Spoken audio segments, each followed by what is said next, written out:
अजीज तलबा अस्सलाम वालेकुम। ग्राफ आपको पता कि दो वेरिएबल्स के दरमियान होता है, तो स्पीड के डिपेंडेंट वेरिएबल होने की वजह से उसको हम वाई एक्सिस पर लेंगे।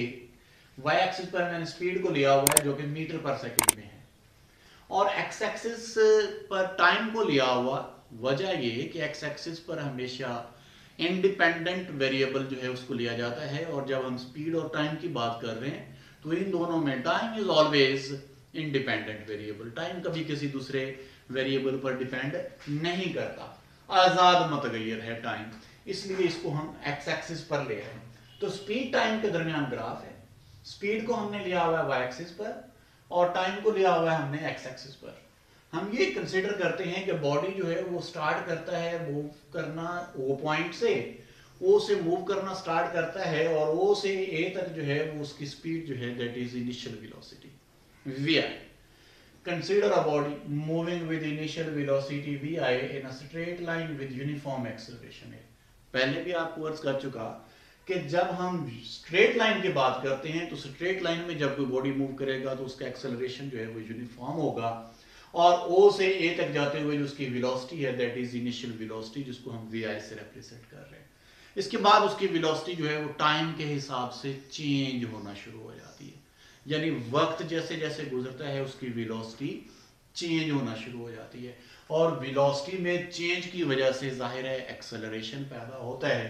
ये जो स्लोप है लाइन का, जो ए बी लाइन है, इसका स्लोप एक्सेलरेशन को जाहिर करता है। याद रखिएगा, स्पीड टाइम ग्राफ का स्लोप एक्सेलरेशन को रिप्रेजेंट करता है जी। तो ये जो स्लोप है ये जाहिर कर रहा है कि विद रिस्पेक्ट टू टाइम जो है वेलोसिटी चेंज हो रही है, और वेलोसिटी में चेंज जो है with respect to time that is called acceleration.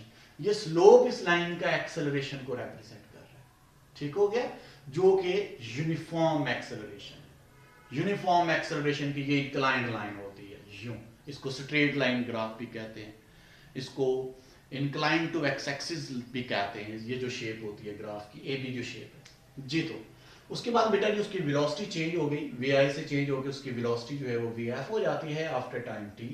और मैंने लास्ट पे ये बताया slope of line A B जो है ये एक्सेलरेशन को रिप्रेजेंट करता है।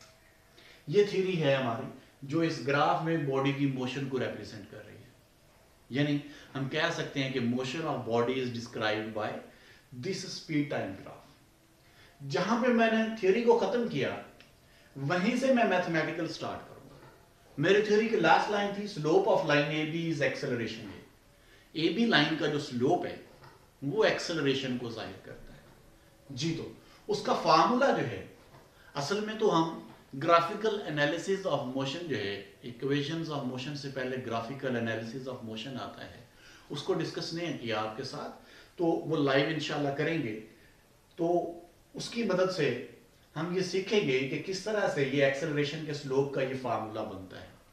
असल में उसका formula y2 minus y1 over x2 minus x1 बनता, यानी y एक्सिस पर दो पॉइंट्स ले लिए जाते हैं और x एक्सिस पर दो पॉइंट्स ले लिए जाते हैं, जिनको हम बाद में डिस्कस करेंगे जी। तो फिलहाल slope of line A B जो है वो एक्सेलरेशन के इक्वल है, और वो किसके इक्वल आएगा? By formula that will be equal to b c over a C.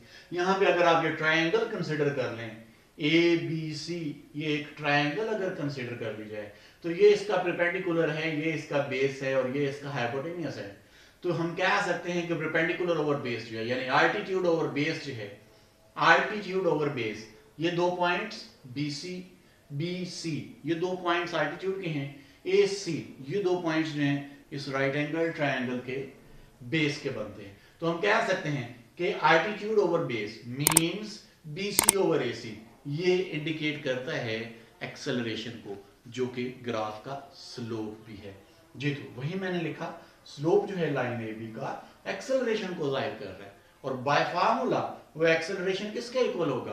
Perpendicular over base, perpendicular over base जी। तो इसके बाद B c over a C.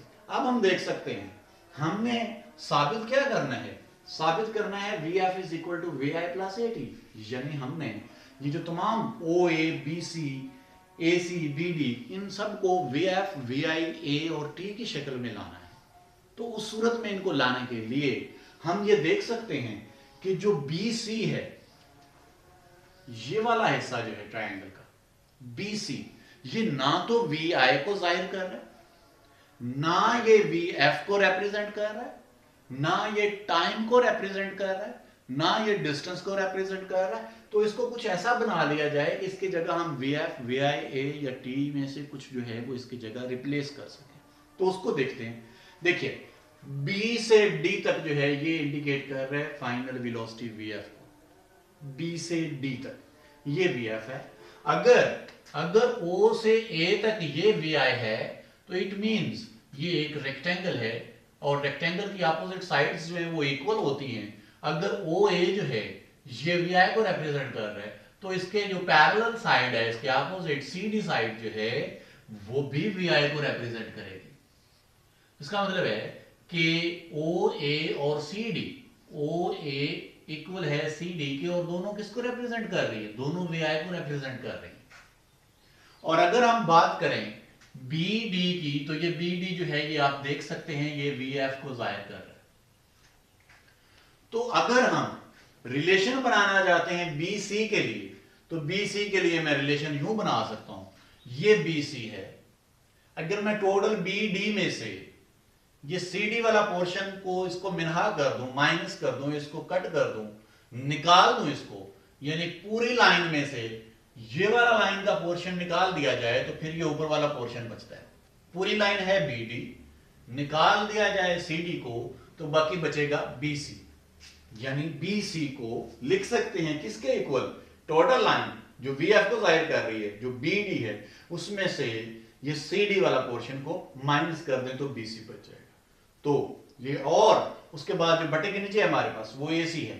AC को देखिए, AC यहां पर किसी चीज को रिप्रेजेंट नहीं कर रहा, लेकिन ये पैरेलल किसके है? ये पैरेलल है OD के, और OD किसको रिप्रेजेंट कर रहा है? OD टाइम को रिप्रेजेंट कर रहा है।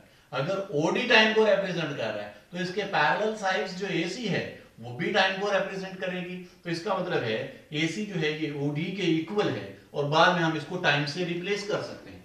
तो यही expression A is equal to BC over AC, इसी एक्सप्रेशन में BC की जगह BD माइनस CD को रिप्लेस कर दिया और नीचे जो AC था उसकी जगह मैंने OD को रिप्लेस कर दिया। वही एक्सप्रेशन जो हमने स्पीड टाइम ग्राफ की मदद से हासिल किया था, उसी एक्सप्रेशन को हम इस तरह से लिख सकते हैं। इस तरह से लिखने का फायदा क्या हुआ?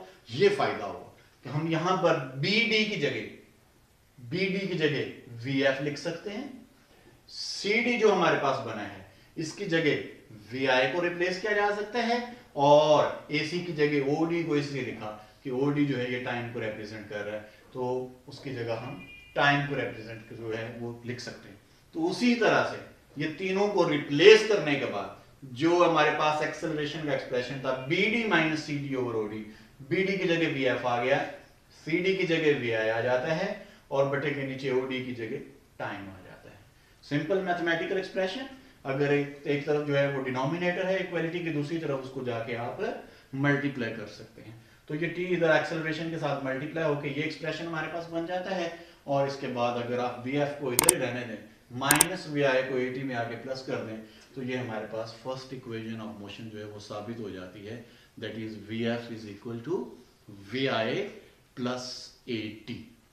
इसको बेटे लिखने का तरीका और सीखने का तरीका सेम इसी तरह से आपने ये सबसे पहले स्पीड टाइम ग्राफ बनाना है, उसके साथ ये थ्योरी लिखनी है ये सारी, और थ्योरी के बाद मैथमेटिकल एक्सप्रेशंस जो है ये सारे आप कंप्लीट करेंगे। बहुत इंपॉर्टेंट है एग्जामिनेशन पॉइंट ऑफ व्यू से, इसलिए इसको पूरी तवज्जो से पूरी मेहनत के साथ तैयार करें। अल्लाह।